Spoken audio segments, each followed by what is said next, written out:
Okay, good afternoon, Melbourne. Good afternoon, Australia, and good day or evening to all our international listeners as well. I'm Helen Taylor. Welcome to my show, Inspired Radio. I'm here with you every Wednesday, 12 noon, Melbourne, Australia time, and Tuesday, 7 p.m. Central Time for the US, for conversations and stories to inspire you. This is the BBS Radio TV platform going live to over 190 outlets worldwide. Before I get started, I want to thank my sponsors. Thank you to all of you that sponsor the show. You're my foundation and you keep the show alive. So thank you very much, each and every one of you. Inspired Radio is all about change and getting uncomfortable and shaking up the status quo, breaking free from limiting systems and embracing our infinite potential. My guests are here to tell their story and to reveal how they have overcome change and made better lives for themselves and, of course, for others, and to inspire you with their stories because storytelling is creating the new world. So let me introduce today's guest, Madonna Santa. She has a voice that refuses to be silenced. She's a behavioural psychologist, a community worker, a fierce advocate, and an unapologetic social justice warrior. Madonna isn't someone who just studies human behaviour. She challenges it, she questions it, and she calls it out. She was kicked off Facebook a long, long time ago, or for a long, long time, I should say, for speaking her truth. So instead of backing down, she just leaned in harder. Because for her, the message has always been clear: your voice matters. In 2020, she put that fire into words and wrote a book, not just a piece of writing, but a statement and an invitation to think deeper. So, who is Madonna Santa beyond those labels? What keeps her pushing boundaries when it would be easier to stay quiet? Let's find out. Welcome, Madonna. Wow, thank you so much. And it's amazing. I'm so glad I'm here today and speaking with you. I found you to be actually quite a mirror. I love that, of the Mm. energy that I bring forward. And yeah, it's really exciting to be here. Thank you so much. What an introduction.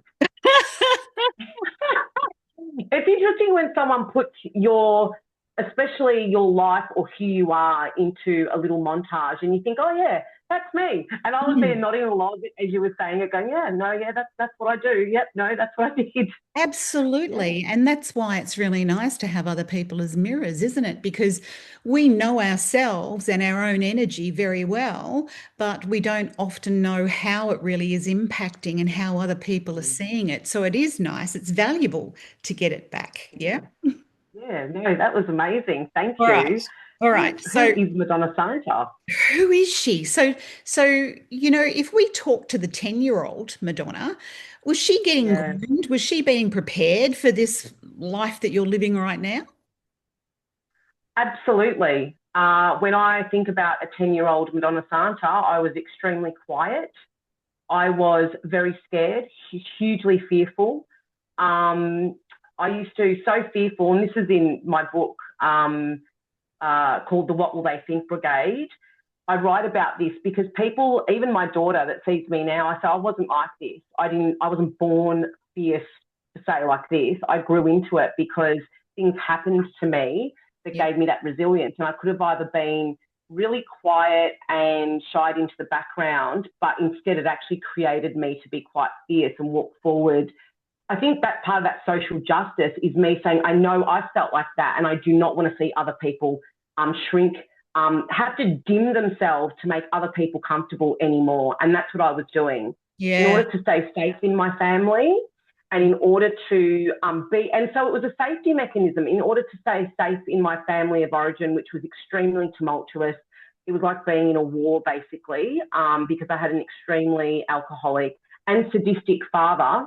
So in order to be safe, I just shrank into the background and diminished my light, absolutely diminished who I was to make sure that I was not, I guess, pointed out or picked on or raged against. So you So just much kind of so, faded back into the shadows, so to speak. absolutely, so much so that at 10 years old, I would still be whispering to my mother if like we were at the dinner table, and back then, of course, we're in the 1980s, so everyone ate dinner together still.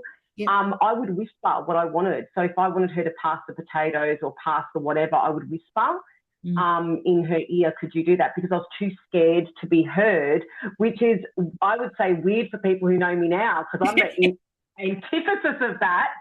But when you know what it's like to feel scared to be heard, the importance of being heard becomes amplified 1,000-fold, because you know what the opposite does to you, and it's soul destroying, actually. Sure, yeah. But it's fear, isn't it? It's fear of something that keeps you trapped in that state, right? How did you break through it? Well, you know, I have to say my mother has always been a real advocate for me, even though within that system she was also subjugated and held very little power in my family structure. But I remember at 13 sitting with my mum, and I read a book, and it was called, and reading's fantastic, by the way, whoever's listening to this. I know people listen to podcasts and will be listening to this podcast and listening to this, but reading was a fantastic vehicle for me to learn. You've got to remember, I'm a child of migrants who didn't know, they've never even been to school. And with the amount of stress I had, I don't even know how I became educated, because honestly, you know, I had to learn my ABC through teachers, not at home, but I started reading. I was really good at reading, really good. And I remember at 13, I read a book called 13 Going on 40. Okay. And I've got to look it up, because I don't know if it exists now or it must be online, but I read about this girl who was 13 and had this really tumultuous family relationship and felt like she was 40. And I was like, oh, that sounds like me. It's like I went the to my book was mum. written for you. Absolutely. And very unusual, because if you think about the time, people were not talking about their families of origin, and certainly mental health and domestic violence, family violence was not really spoken about. This is a real anomaly. And I remember going to mum and saying, I think there's something wrong with dad. Well, we kept all of our stuff behind the closed doors, because I remember myself when I was 16. I mean, I wasn't allowed to have people over at our house. I wasn't allowed to go to other people's houses. But when I finally went to somebody else's house, another friend and stuff, and I saw how their father behaved, and I saw how the mother behaved, and I'm like, that's completely different to my place. Yes, yes, yes. That is exactly right. And so that I had that experience when I was 11 or 12 years old. Right. So I started realizing there's something wrong in my family. Right. And because I'm the child of a Southern Italian, so Sicilian, Calabrian migrant, they were still, you know, treating us like, we used to say to my dad, you're not living in Sicily in 1947, because the rules were like. Well, they were first generation here, were they? No, they were first generation in Italy. So my parents were born in Italy and came here. Okay. And so they really disciplined us with really archaic rules that we thought were archaic, like growing up, you know, like you can't walk around without shoes on because it's considered naked. Being in pajamas was considered naked. You couldn't have friends over, and you certainly couldn't have friends who were Australian born, because you will be spoiled. So I did have a friend who was Australian, and this was part of my awakening, because I was like, there's something wrong in my family. There's something wrong with my dad. Specifically, I was like, we'd never named it. And so I started naming it. And then in my family, I became the scapegoat. And so my other siblings, rather than being like, oh, okay, maybe there is a problem here, because they were too scared to confront the truth and the reality of the situation is that we were being abused horrifically, I became the problem. There's something wrong with you. You're too sensitive. It's you. It's just you. If only you would A, B, C, and D, then this wouldn't happen. And I started to get blamed, incredibly enough. And I've got these stories in the book. So whenever dad would go off or something would happen, they would blame me. The person with the least power in the household, I was the youngest of 4 children, they would blame me. If only you didn't put your shoes there. If only you didn't move your chair that way. If only you didn't. And I started to, so you start to crumble under that, because you start to feel so wrong in who you are. Until, so weirdly that you should say that about when you were 16. When I was 12, I went to a friend's house for the Cup, Melbourne Cup. They were in a Melbourne Cup thing, which we never did in my household. And I remember she turned around, her dad said something to her, and she goes, "Oh, shut up, Dad." And I remember feeling this. I actually started to feel fear. I started to I was sweating. I was like, oh my God, oh my God. And I remember in that moment thinking, she's going to get bashed. She's going to get da da da da da da. Like in that moment. And then he just laughed it off. Yeah. And I remember thinking there's something wrong with me. Wow. And then I thought, hang on a minute, is this how it's meant to be? Because in my family, you would never say that in my family. I mean, we would not be there to tell the story. Yes. And that was my awakening when I realised there is something wrong with me, but it's not that but I think that I'm on the right path and maybe there's something more wrong with everyone else. You got an example, you got a comparison. That was really important.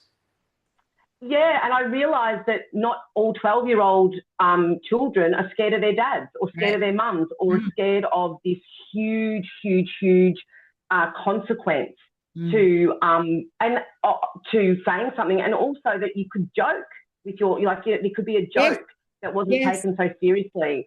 And then that was the beginning of my awakening around control, fear, me being part of this family system. I went on to become obviously a youth worker, community development worker, and I started to actually study family system psychology and what happens when one person in the family. There was no word for narcissist, by the way. That wasn't even made up back. I mean, that's it was there, new. but no one thought about it. Yeah. So exactly, it's new, and every second person's one. But I think, I think my dad was actually quite sadistic, and so took the pleasure in seeing people who had less power than him, considerably less power, actually feel fear to the point of wetting yourself. Yeah. That's a level of fear that is, that's terror. And I don't mean to. That's terror. It's terror, and I don't mean to maybe trigger the audience. So you might want to put a trigger warning. I don't know, but certainly I have lived that. And what people don't know about me on my platform, because people say, "Gee, Mads, you've got no fear of anything. Gee, Mads, like you're so strong." I'm very emotionally strong, and the reason I wrote the book is because what I wanted to teach people, I thought if only people could learn what I learned or learn what I know, and then they could walk forward the same way. Because when this happens to people, you can go one of either way. You can actually diminish yourself so that other people feel better about themselves. And that's what nasty people, narcissists, people with psychopathic behaviours, the Machiavellian, the dark triad, that's what they want. They want people to diminish their light so that they can actually feel better about themselves. Or you can just say, actually, I'm not scared of anything. I'm not scared of you, and I'm not scared of consequences because I'm not punishable anymore. And that's when I realised my power. I was like, you can't punish me. You actually can't punish me. Because the highest punishment is, in my opinion, like for me, I was scared of, being hit physically or death. But then I actually faced death because my father actually did. Yeah, I looked it in the eye and I won. And I was like, if I can scale this to this level, you generally, then I just was like, I'm gonna invest in my intellect. I'm gonna single-handedly pursue what I'm passionate about. And you learn all the lessons on the way. The knockdowns, you get back up. The knockdowns, you get back up. But the genesis was definitely thinking there's definitely something wrong with me, but it's not. There's something different about me, but I actually think I'm okay. It's everyone else that's not okay. Yeah. So, yeah, it was amazing. It's an amazing story, without a doubt, and to overcome that sort of trauma and that sort of behavior, because you look at your father and you think, well, somebody taught him that. Somebody taught him to be the way that he was. And, they were a generation that had possibly opportunities to break the cycles, but for some reason, a lot of them just didn't. So that left it to the people like you and I, the next generation, to break the cycle, which is exactly what you were doing, right? Your brothers and sisters, your siblings didn't do it, but for some reason, you did. You know what it was? And I don't know if you can relate to this, but I'm sure people who are listening can, everyone can, I feel like. That's why I called it the What Will They Think Brigade. What Because will they growing up, think brigade? Yep. the What Will They Think Brigade, because growing up, the way that people maintain control, especially European cultures, Yep. especially Arab, Indian, European cultures, the way that they maintain, and people, even I've spoken to people about this, that come from Christian backgrounds or fundamental backgrounds, right? Mm. The way they control people, especially women, young women, is what will such and such, what will your auntie think if you go out dressed like that? What will Shebanga Bang think if you go out dressed like that? What will Shebanga Bang think if you're going to be friends with that person? What will they think if you actually don't become a doctor, but you become a whatever, Actually, garbologist? that's a really good point, right? Because I remember being even as young as 7 and and listening to being told that by either my mum or dad, that's not what they do. It was I just wondered who they were. I'd hear mum and dad talking to their friends and things, and did you hear what they were doing and what they said, and did you read about blood? And I'm like, who the hell's they? Who's they? Because it seemed to me, even as a young child, that the adults around me were all doing what they thought, whoever they was. And so I started to think, why are they so important? Mm, Why is what they think yes. so goddamn important to my life? I started to really resent it because what we were controlled by that mechanism, and Mm, that would be told in Italian, and it actually served a purpose because when I went back to Italy to go visit where my dad and my mum grew up, and yep. because my nonna would tell me stories when they used to live in tiny little villages, women were predominantly controlled by rumour. So my grandmother, my mum's mum, used to tell me stories of back in Calabria, back in Sicilia, when someone was to be completely eviscerated, their reputation was always hinged on their sexual promiscuity or lack thereof. So this is another thing in the book that I go into, Yep. which is when you come from a culture where your honour could destroy a family, and the honour meaning your virginity or lack of, okay, or your promiscuity. So Mm, back in the villages, they would say to their children, "No, don't do that, don't do that, don't go there, don't be seen there," for the view of impropriety on you. So when I went back in 2016 as a 38-year-old mature woman who has a child, has been married, divorced, in my mum's town in Calabria, one of my cousins who I was walking around, I said, "Oh, I want to go get a coffee." And in Italy, they call it the bar. So you can walk into any little bar. It's not like here in Australia. The bar is where you get coffee. Take them yes. 2 seconds to do a short black, Yes. swig it back, and off you go. Pay your euro, and away you go. So it's not like we sit down at a cappuccino here. It's a bit different. So Yes. I feel like a coffee. She grabbed me and said, and she was younger by about 8, 10 years. She grabbed me and said, "Cugina," which is cousin, don't go in there. Don't do it. Don't do it. And I said, "I'm going in there. I can't come in there. I can't be seen with you in there." Why? Because it's a male-only bar. Right. And I, living in that town and still not married, still in her late 20s, not married, if I go in that bar and they see me, they're going to say that I'm, a tart, whatever, Mm. prostitute, this, that, and I have no marriage prospects. And she Wow. ran. And I realised this whole What Will They Think brigade Yep. comes from that era. However, they moved to this country and I saw it as a weakness because I kept thinking to myself, why doesn't my dad, who admittedly was a very, very strong man physically and like he had a very strong mind, why does he just tell everyone where to go? Hmm. It really annoyed me. Why do you have to impose on me the value system and morality of other people and what they think? And then years later, when I found out all the family secrets, Yep. so I found out that these people who were like so instrumental in keeping me, not promiscuous and not doing this and not seeing the wrong people and blah, blah, blah, whatever. Oh my gosh, they had skeletons in the cupboard. Oh, it's in the book. I said to my family, "Listen, I am uncovering it all because the truth shall set you free." And I don't know why you didn't say to those people, "Excuse me, my daughter would have to live 1,000 years to do the absolute palaver that you've kept hidden in your closet. So, don't throw stones," if you know what I mean. But they didn't because the culture, and this will be a lot of people who are in different cultures will know this, family secrets keep you trapped. It's actually biblical. It's a curse. They keep you trapped. Yes. And people do the same things over and over, but they're sanctimonious and then they say, but what will other people think if you do? And I It's started to also, yeah, say, it's also here in the Western culture as well. of Absolutely. And that course. generation, those generations, or the last two, I saw it very strongly in those generations as well. And the people that are trying to hide or, just lock away those secrets become the biggest hypocrites. And you can just, for some of us, yeah, you can sense it, or you can see it, or you can hear it in their behavior. Well, children pick it up too. This is Yes. the thing. So Mm. infidelity, and I know being a behavioural psychologist, I've had thousands and thousands of clients, worked with thousands and thousands of couples and people.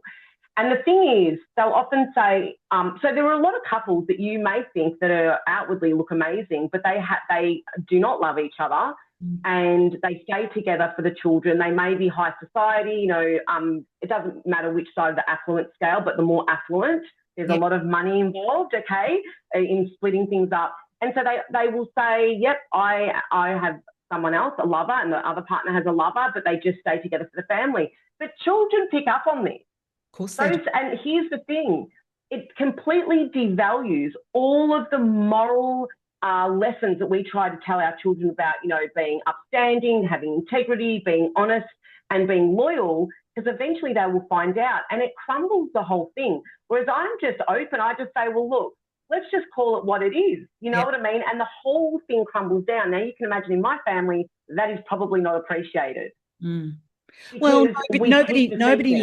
nobody likes to be seen that way, because your mum and your dad had created their own identity of who they were as a man and a woman, as a mother and a father, and you were challenging the very core of their identity.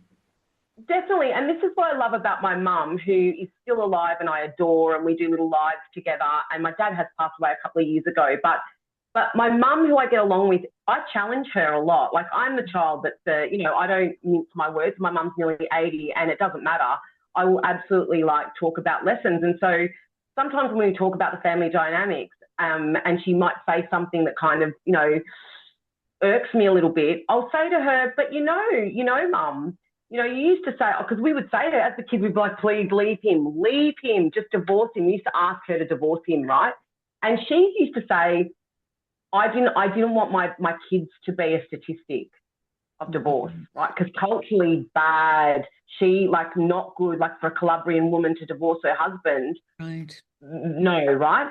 Yep. So, but I said, Mum, the thing is, they were statistics, just not a statistic of divorce. Yes, Right? absolutely. Let's talk about the statistics. Yeah. Some in the family are alcoholic, workaholic. Amazingly, I've got two other female siblings. We're all extremely, we're not promiscuous at all.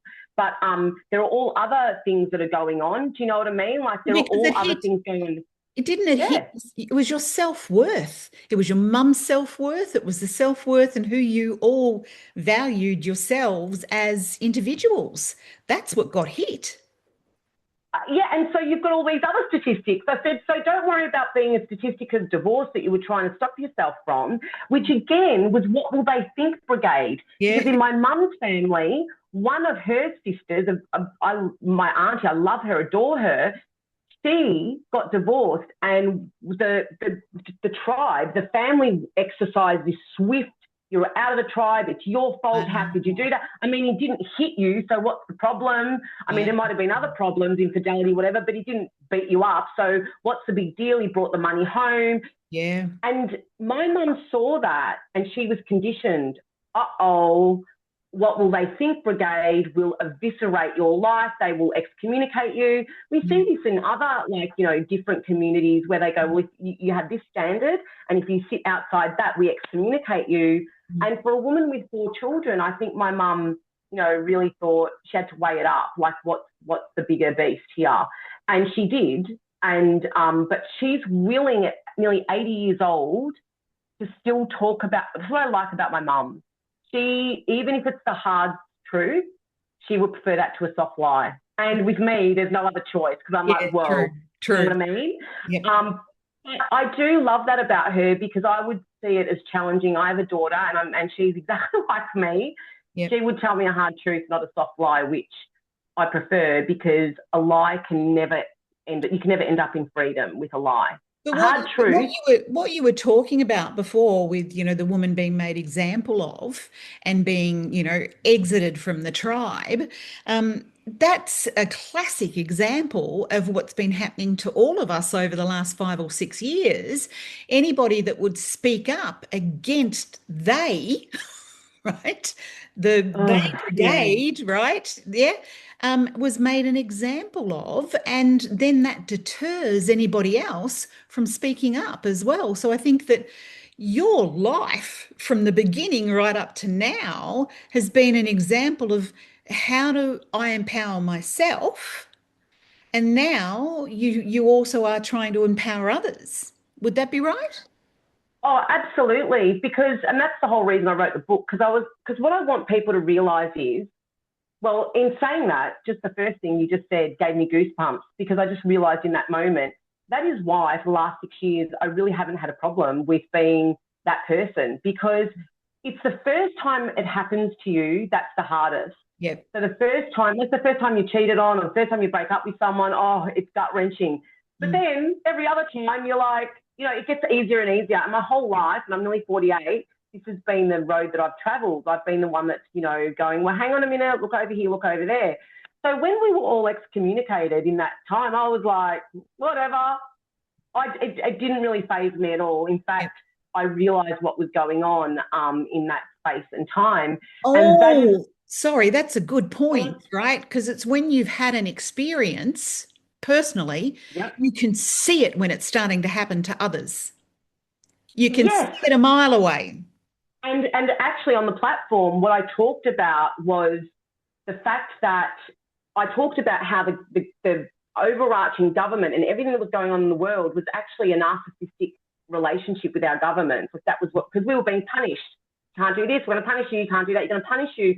And when you feel like you're going to be punished, it instills fear Well, I into you. And said, fear is a mechanism for sorry, control. love, sorry. Sorry. I did some public speaking in 2022. And part of what I was saying in that talk was exactly what you're just alluding to. Look at what your government's doing to you.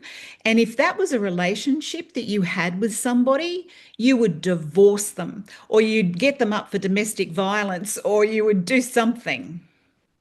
Bravo, exactly. So what I postulated back then, because one of the biggest questions I kept getting asked in surround sound and neon lights was, Madonna, why do you think people are falling for this?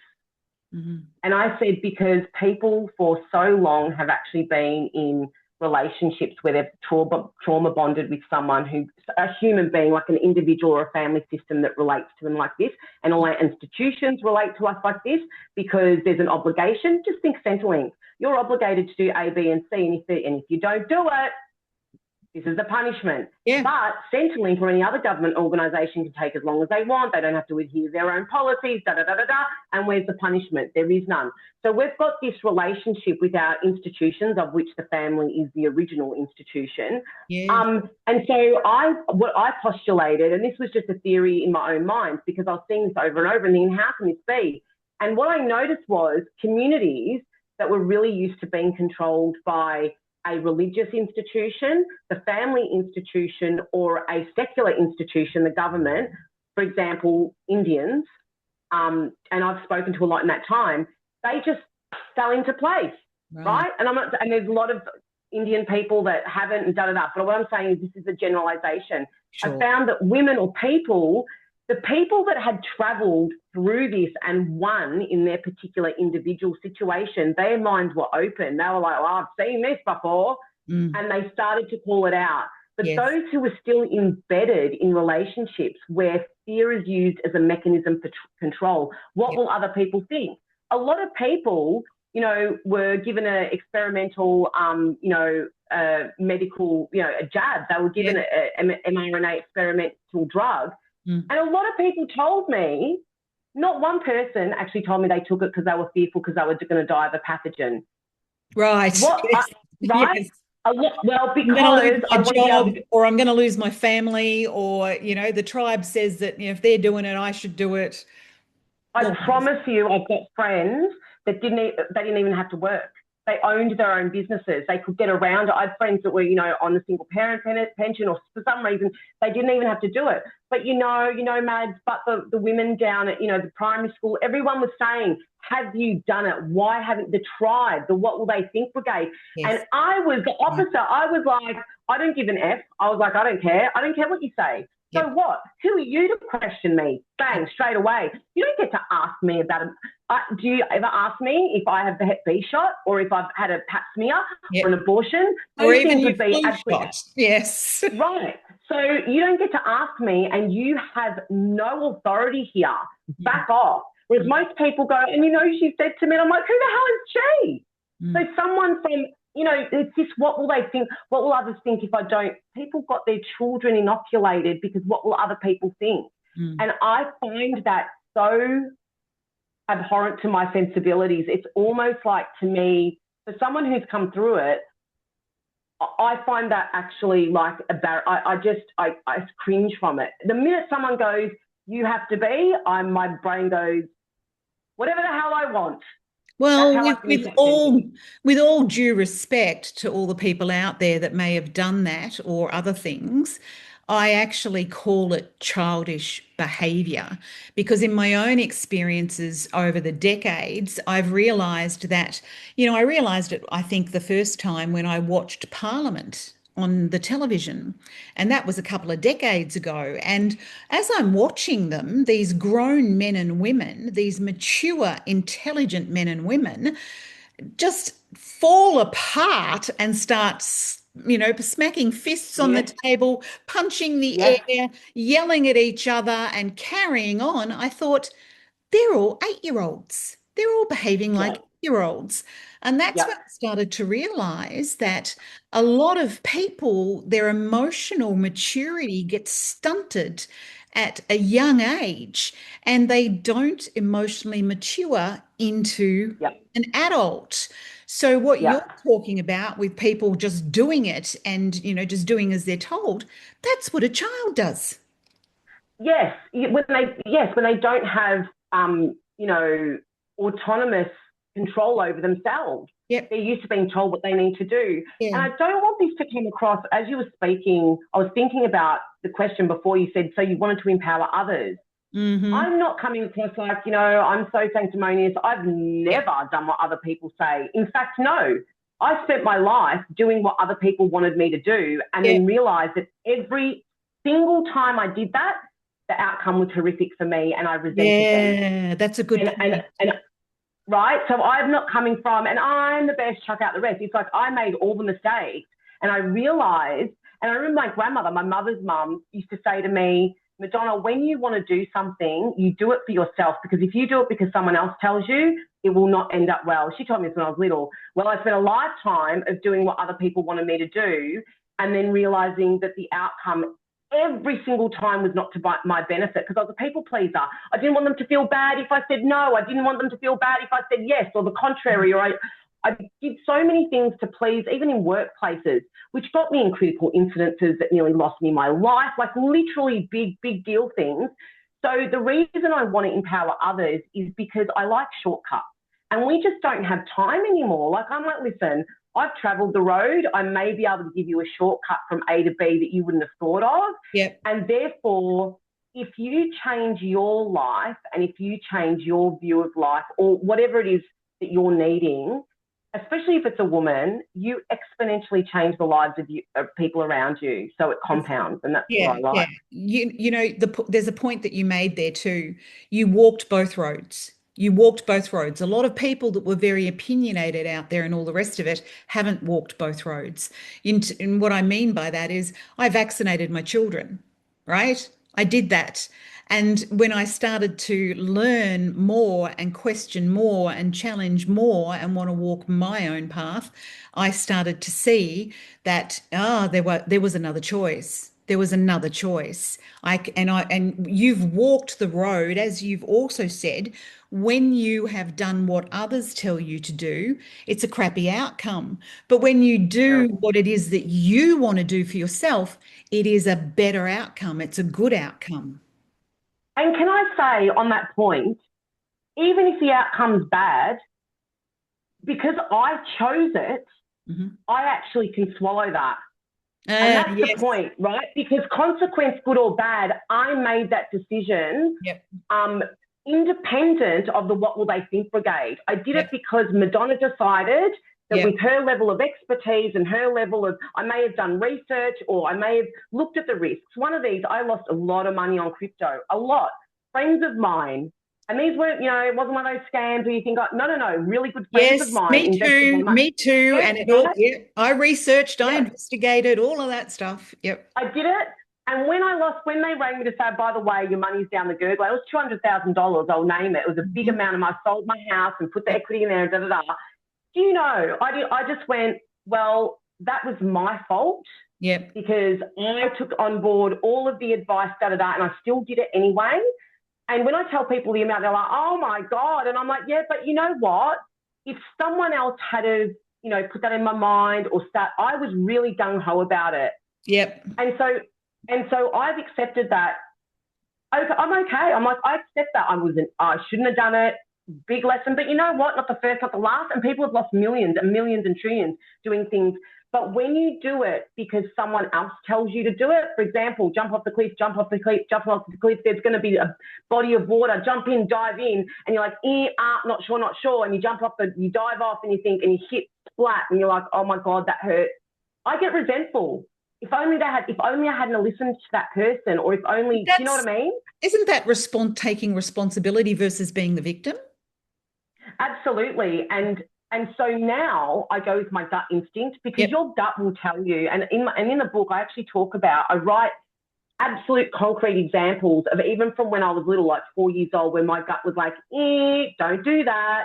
And then I did it and something diabolical happened. And I didn't know it was the universe calling to me. This is actually how we tell you, we warn you, because look around us, all animals have instincts, right? But we don't teach our children, by the way, you have an innate ability to understand what's coming forward. We don't say that. Although my mum did, she used to say, listen to your 2-cent piece. But it took years. Okay.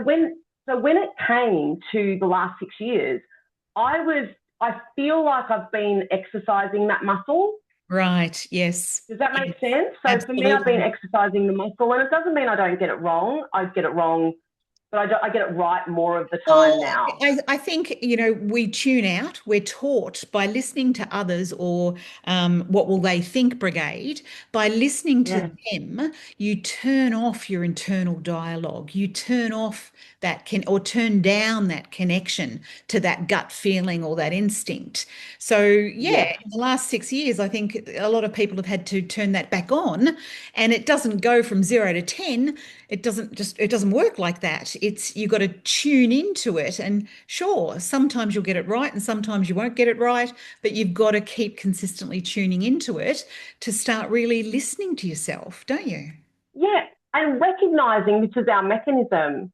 I want to say to all the people, this isn't to make people feel bad, because I'm sure there's a lot of people out there who would do things differently if they could do them differently. They would have a do-over.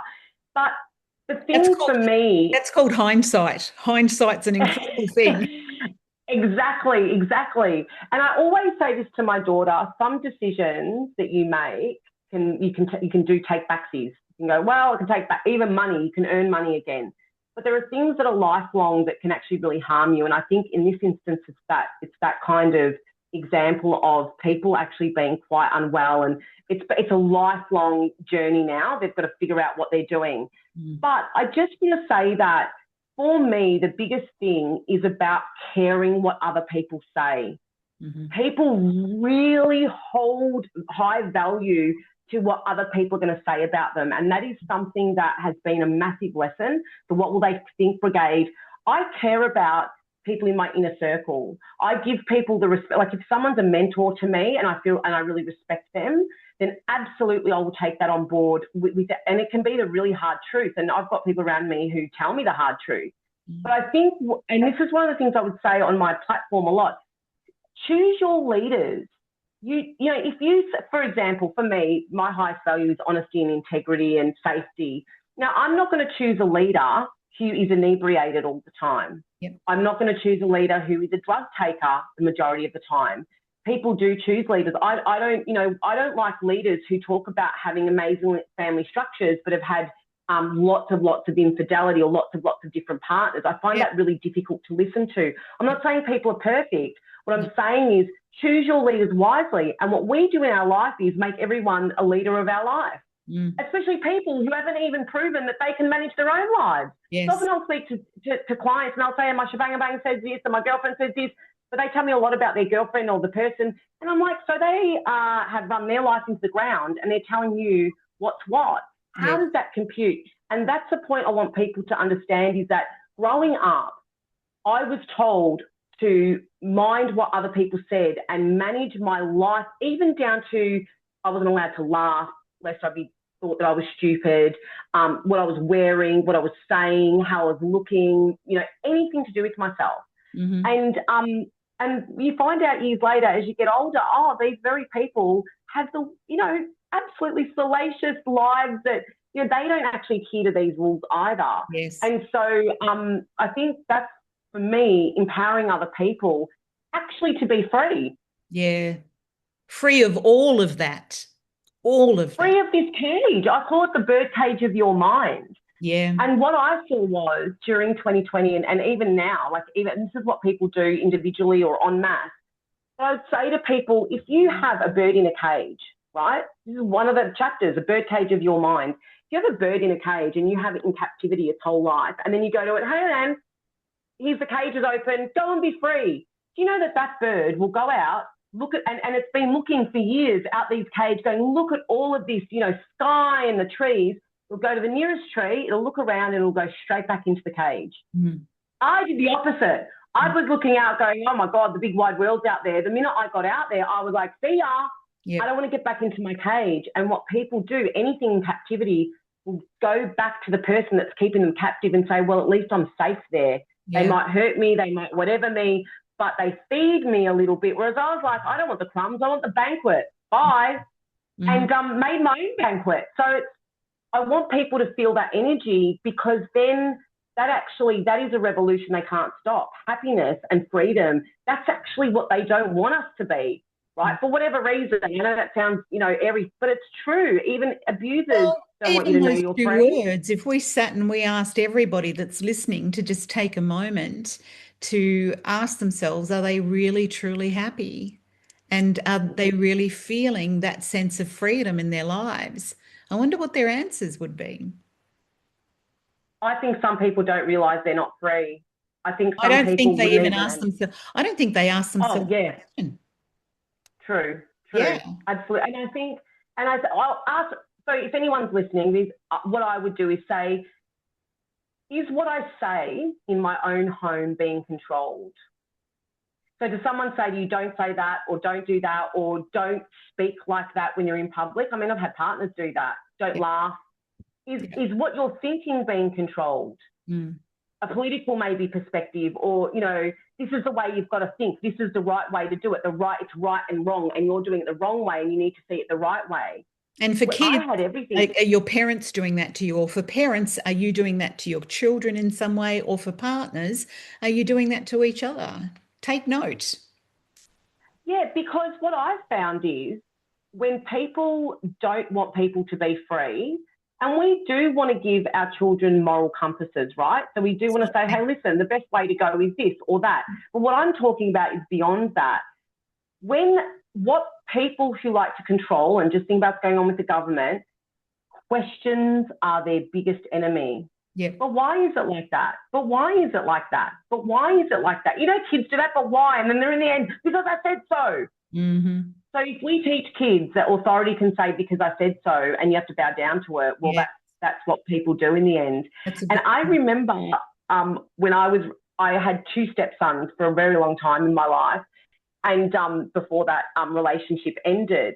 And when the kids were running around, I had three children, my daughter and the two boys, and they would run around, they would come to me and they'd say, oh, he hit me and she did this and she did that.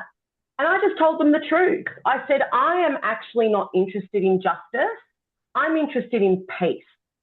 So you all need to work it out, because I am going to punish all of you. Okay. Yep. And they understood quickly, rather than go, oh, you did, oh, don't, or it's because I said stop, because I said so. I just told them the truth. I'm not interested in justice right here. I'm actually tired. I'm an adult, but for reasons that are beyond your comprehension. But I'm not interested in justice. They knew that. I'm interested in peace. So either be peaceful or you're all copping it. And they all just went, we better work this out. Yep. And that's the difference in parenting, is just telling them the truth, you know what I mean, rather than going, it's because I said so. Because you know what, kids grow up and realise a lot of their parents don't, you know, have you ever grown up and realised, oh, my parent was an idiot? And it's because they said so. You know what I mean? I mean, we're human. Parents are fallible. We're just men and women who didn't get we didn't get a manual. And so, you know, we're the supreme authority of a household, but sometimes the supreme authority of a household could be a colossal moron. Mess. You know? Yeah, absolutely. Right. Absolutely. And that's where I saw with my own mum and dad. I mean, they did the best that they could with, you know, the education and the experience that they had and whatever. But I made a choice that I was not going to raise my kids that way. I was going to figure out new and more creative ways to raise them. And I still remember to this day, at one particular point, I was really having financial issues raising three kids. And one of my boys walked in as I was trying to figure the money out for the week and came and asked me if he could have $20 for such and such at school or whatever. And I blew up. I blew up and I actually sounded like my father, you know, what do you think I am, made of money kind of thing. And he slunk back out of the room and I caught myself in that moment. And I picked myself up and I followed him back to his bedroom and I apologized.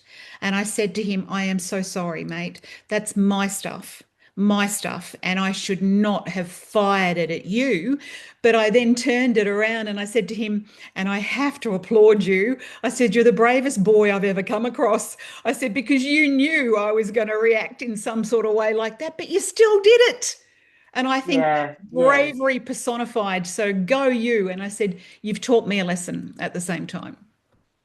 And I love that because it is a commitment to being a learner and a teacher. Yeah. And we need to be committed to be a learner and a teacher and a learner and a teacher. No one can know everything. And so my daughter, I say to her, you were put here to teach me. You know, I want to be like you when I grow up, because she really is. Our children are our teachers, without a doubt, without a doubt. Absolutely. Yeah. And I think it really is a commitment, because it doesn't mean that I don't blow up or I don't have of course I do, but it's that commitment to hang on a minute, what's going on in right now, and how do I actually manage that situation so that, you know, my daughter isn't brought up, you know, feeling that colossal fear, angst, anxiety. I mean, my adrenals, my cortisol levels would have been through the roof as a baby. And you know, down the track, I was, you know, diagnosed with an autoimmune disease, but I would have been primed for that because my adrenals I was scared for a very long time in my life. You can see the correlation, can't you, between your experiences and your health? 100%. And so, and also in saying that, earlier you said about, you know, our parents could have done differently. I was talking about going back and seeing, you know, where they came from. But I actually know of what happened to my dad as a child. Yeah.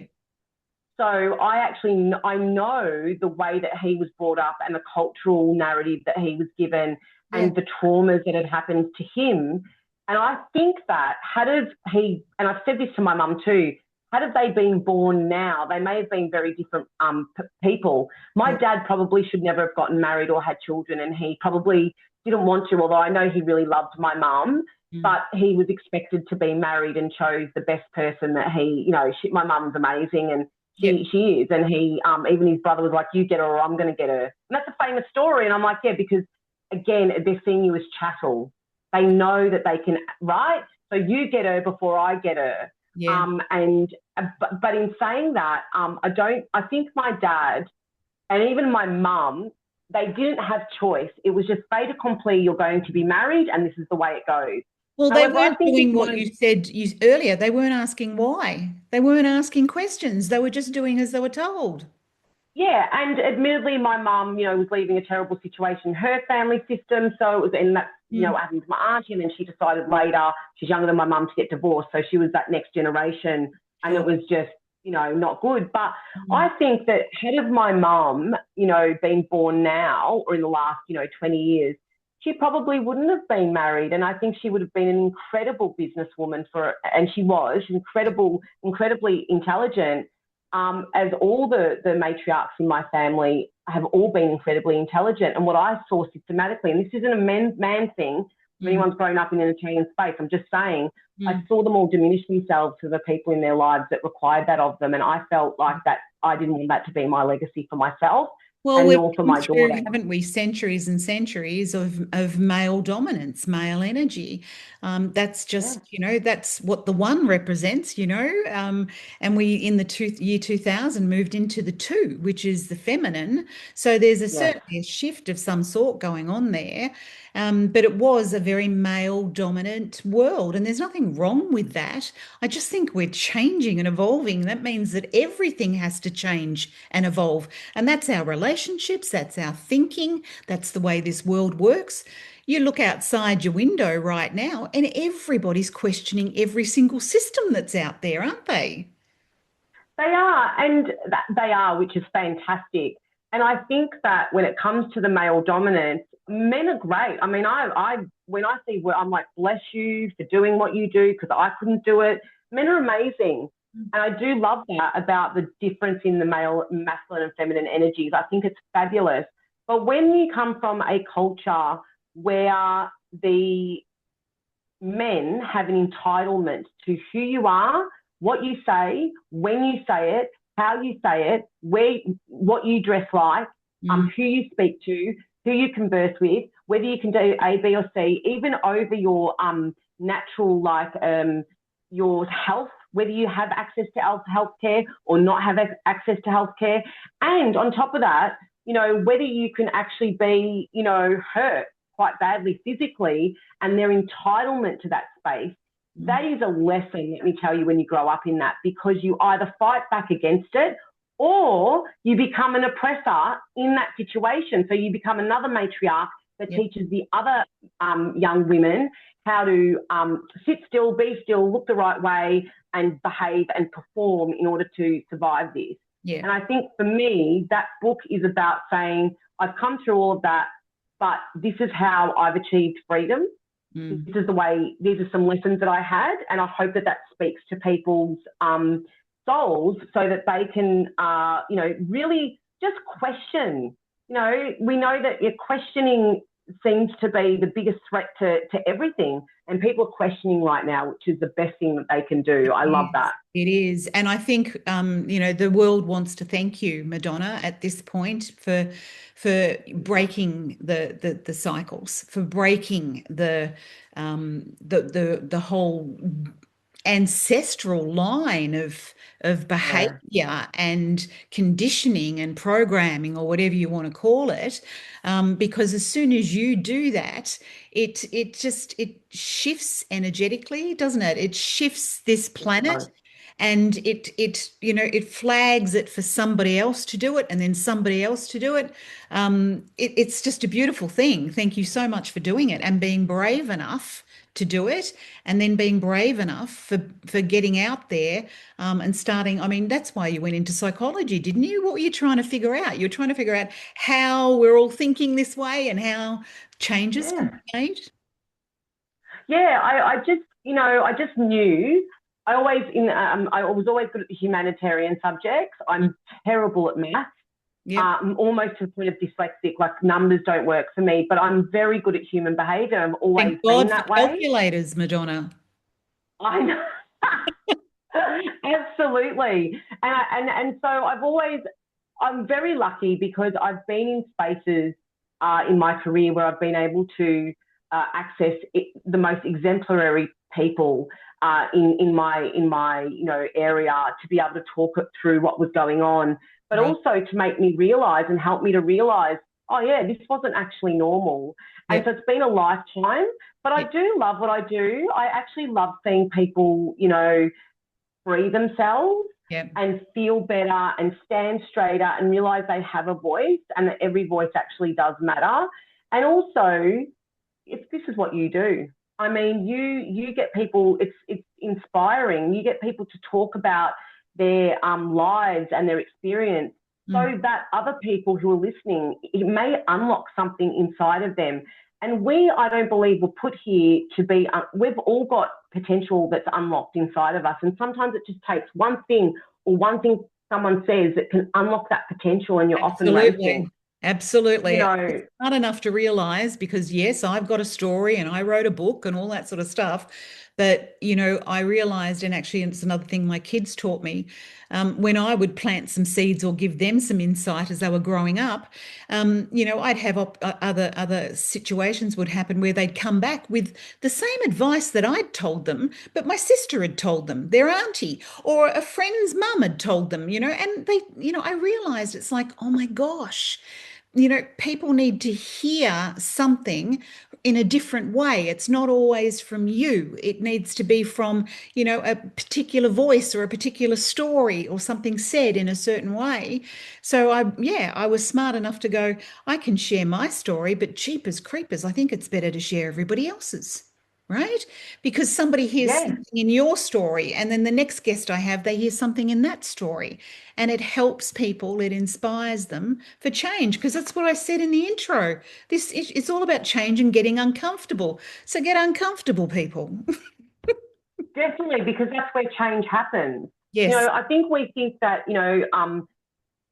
that in order to change, things just need to stay the same. Absolutely not. It is really uncomfortable. When I have to change something, I Mm. think about it. If you're going to lose weight, you've got to go to the gym or change something in your life, the way you eat. It's uncomfortable. It's, doing a new muscle, especially when it comes to psychological health and emotional health. But the more And you do it, unfortunately, the less uncomfortable it is, right? Because you start getting really used to it. and you start seeing, this is the thing around the punishment cycle that happened 6 years ago.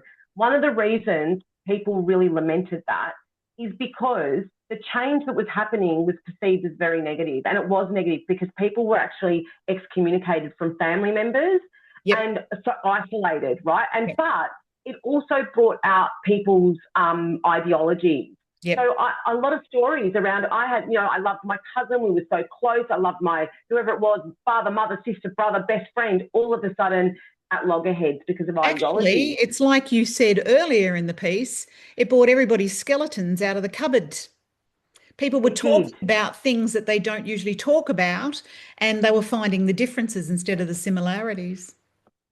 Yes, and absolutely. And so for people, they were lamenting those relationships. Whereas for me, I was excited and happy about the fact that, don't get me wrong, I was like, this is awful that, the people stopped talking to me, completely cut me out of their lives. I did the same with other people, but it actually opened up the way to find my tribe. You And it's had a not that you different need way of to. handling change. Definitely, because I just Yeah. embraced it. I thought, well, it is what it is. Some people I really lamented, but then I thought, you know what? At the end of the day, what I saw happen was that punishment but reward, because it was like, oh, actually, I'm finding people who really respect. It was not really about my point of view, but being respectful about the way. I mean, I've got people in my space who don't necessarily agree with what I'm talking about. We have different ideologies, but it came to a really from a respectful way Yep. rather than this, you're this, you're that, you need to go. I mean, things were really hairy at that time. People were talking about, you should not have access to healthcare. You should not have this. You should be punished even further for who you are. Yeah. But And hang all we were on, hang doing was, on, hang on. We've got 30 seconds to go, love, and you're on a roll. oh, yeah, yeah. I want people to know where they can, because you offer sessions, you also have your own platform and things. So where can people find you? They can find me on my Facebook page, Madonna Santa. It's just Madonna Santa. People message me through Messenger. Yep. You can email me, madonnasanta@protonmail.com. Mm-hmm. And as soon as you message me, I mean, I'll give you my number. We can have a chat if you want to go ahead and chat to me one-on-one. Yep. People just want to see what I do online. Yep, that's great. And they can get your book that way as well? Yes, and it's on Amazon as well. It's Okay. on Amazon, Okay. so they can search So for What what They Think will they Brigade. think brigade? Absolutely. My gosh, love, I want to thank you for your professional insight. I want to thank you for your personal insight today and for sharing your story. Thank you, because it's not easy to share that sort of stuff with a lot of people, but you're helping so many people by doing that, aren't you?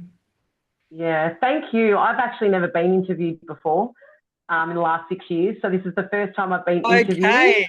Okay. And it's been beautiful and really, it's been lovely. So thank you so much. I've loved this process. You're welcome. You're welcome, love. All right. Thank you so much. And thank you, all our listeners as well.